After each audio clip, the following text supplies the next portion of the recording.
Hello, busy dads and busy people everywhere. I've got some teaching duties on campus today.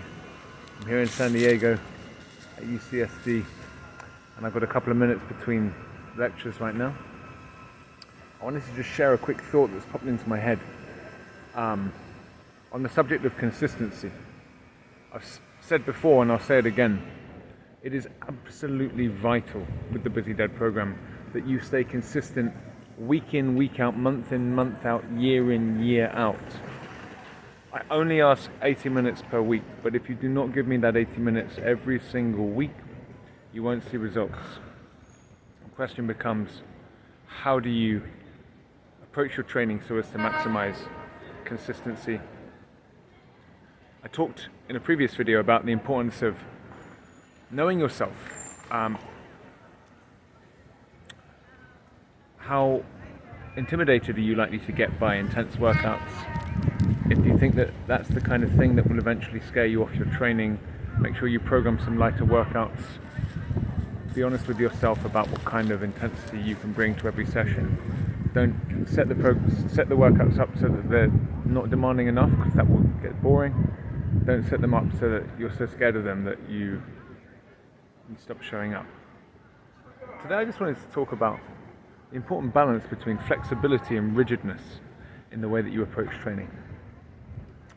This is something that I've built over many years, but I'm at a point now where I'm extremely flexible with my training.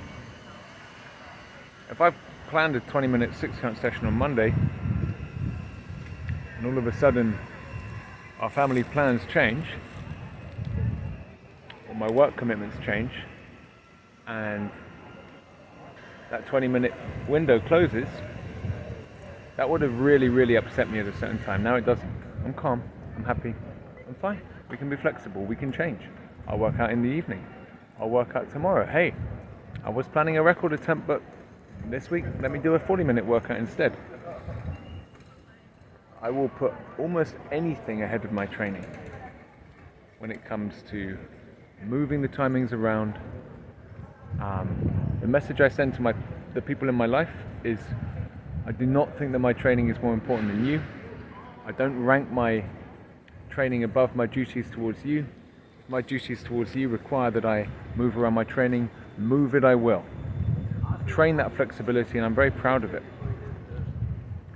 The reason I can be so calm, the reason I don't flinch when I have to move around a session, is I know that come what may, I will get the 80 minutes in. If the 80 minutes is 10:40 p.m. through midnight on Sunday night, it's going to happen. Those 80 minutes are happening one way or another in this week. And because I'm so rigid about that, about the fact that it's going to happen, I can afford to be completely flexible about when it happens. Because I trust myself to do it week in, week out, I don't have to piss off the people around me by programming it at inconvenient times. And so what I would say is, wear your training identity lightly. Yes, you're someone who trains, but that doesn't need to come before other things. You can demote it to the margins. You can do it early in the morning, late at night.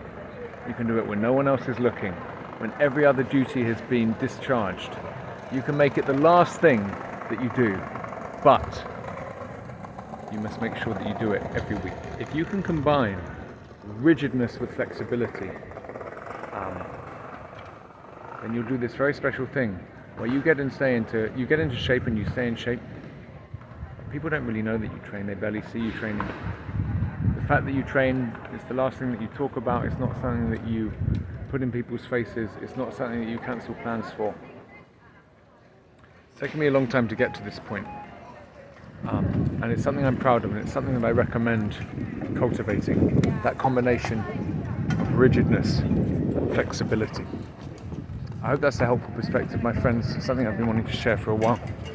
I'm going to jump back into my lecture now. And I'll see all of you tomorrow for an all-out 6-count attempt. That is, unless I have to be flexible and change things up. See you soon.